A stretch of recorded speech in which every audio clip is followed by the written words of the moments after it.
This book is called Uncle Andy's by James Warhola. Uncle Andy's.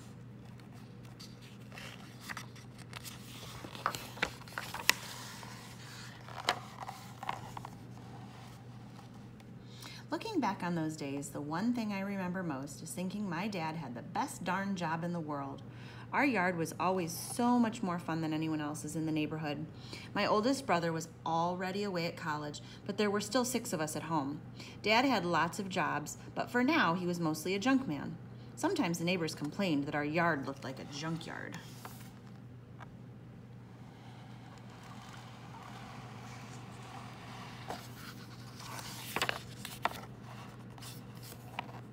The real junkyard was about a mile away on a dirt road. It was up a really steep hill. It had everything. Old cars, old pop machines, and old airplane engines, you name it. It was there on the hill. Dad's job was to take things apart and separate the metals, aluminum, copper, brass, and steel. When there was enough, he loaded the truck and hauled it to another junkyard.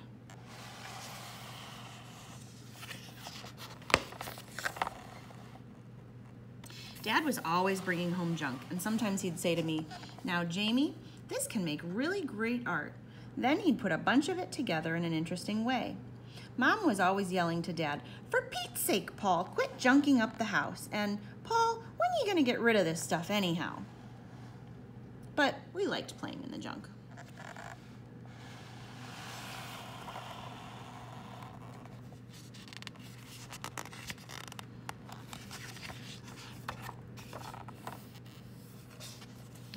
Skipped a page.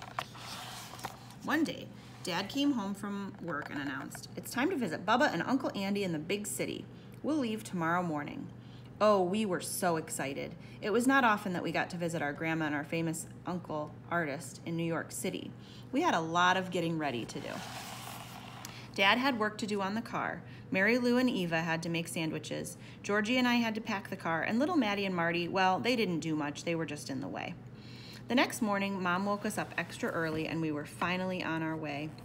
We saw nothing but cornfields and cow pastures at first.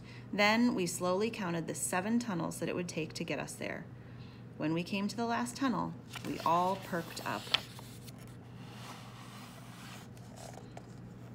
All of a sudden, the world became very different. There were giant buildings, honking taxis, and people going every which way.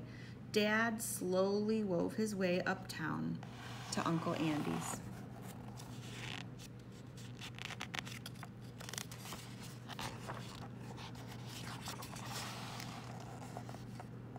There we were, all 8 of us standing in front of a huge black door ringing the bell. After a long wait, the door unlatched and slowly opened. Uncle Andy peered out for a minute and then let out a long, "Oh." Dad always thought it best not to phone ahead so that it would be a surprise. It certainly worked. Uncle Andy was always very, very surprised. He showed us in, and we made our way to the kitchen where our grandmother was. Bubba drowned us with wet kisses, as she always did, and fixed us dinner of salamis, breads, and cheeses. Soon all the chattering and eating came to an end, and it was time for sleep. Uncle Andy showed us to our makeshift beds. I slept on the top floor on a propped-up old door covered with cushions. In the morning, I noticed that I was surrounded by towers of soup boxes. I thought Uncle Andy and Bubba sure ate a lot of soup, but that wasn't it at all. Uncle Andy didn't buy those soup boxes. He built them out of wood and painted each one. They were art, and really important too, because Uncle Andy told us not to touch any of it.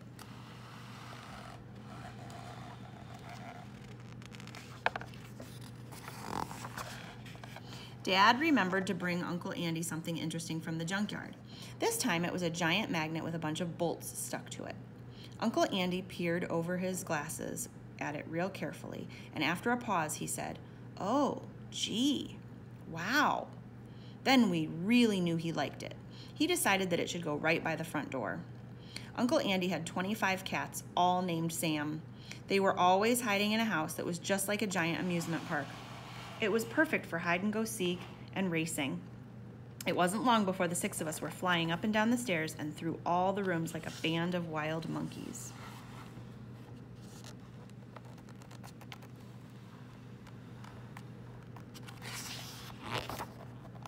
Uncle Andy thought everything was art in some way or another.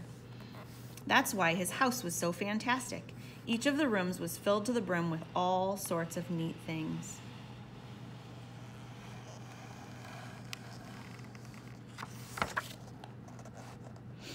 There was always new things to see. Right in the middle of the entranceway, there was a giant piece of crumpled metal.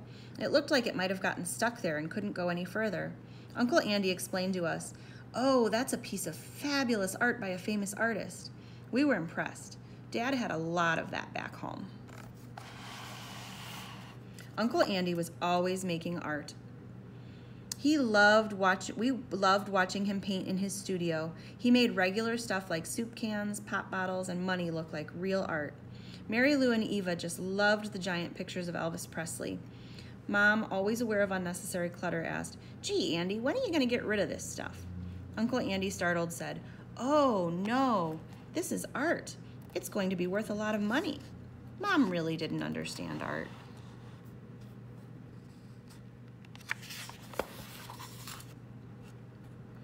With all the commotion that we caused, Uncle Andy decided it might be better to put us all to work. It wasn't long before each of us had different jobs. He knew I liked to do art, so he let me help him with his giant paint-by-number sailboat painting.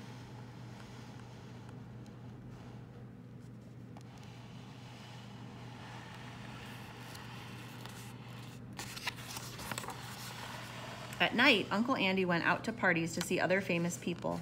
In the morning, we patiently sat by his door waiting for it to open so he could tell us all about who he had met.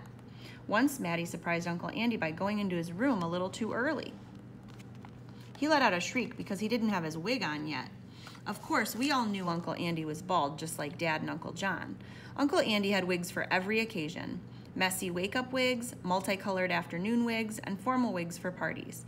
He had given Dad his old wigs, and back at home, we had a lot of fun with them.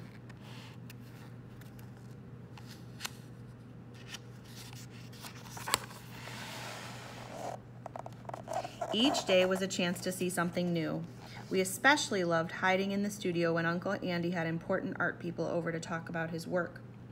They would all huddle around the paintings, pointing and peering. They really thought Uncle Andy was onto something. I knew his paintings were super neat, and it made me want to do my own art when I got home.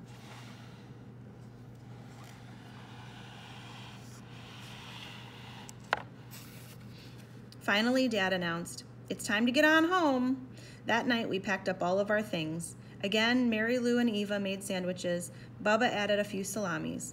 Uncle Andy was on his way out the door with one of his soup can paintings when I told him we had to leave in the morning.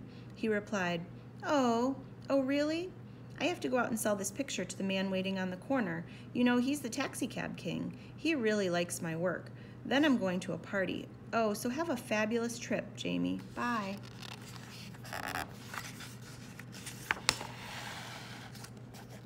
We went to bed early, and before I knew it, Mom was wiggling my toes and saying, "Time to get up." Bubba helped us with our things, and we trudged out into the dark morning. At the foot of the steps, there were a bunch of boxes that Uncle Andy had left for all of us. A lot of neat stuff, including art supplies for me. Bubba drowned us with those wet kisses as we got into the car. Soon we were weaving our way downtown to go through the first tunnel. We all fell asleep wondering about our next trip back to Uncle Andy's. As we got older, we made many more trips back to that faraway city. And Dad continued bringing interesting junk from the junkyard for Uncle Andy. I really liked doing art, and I learned that art is something that is all around us all the time.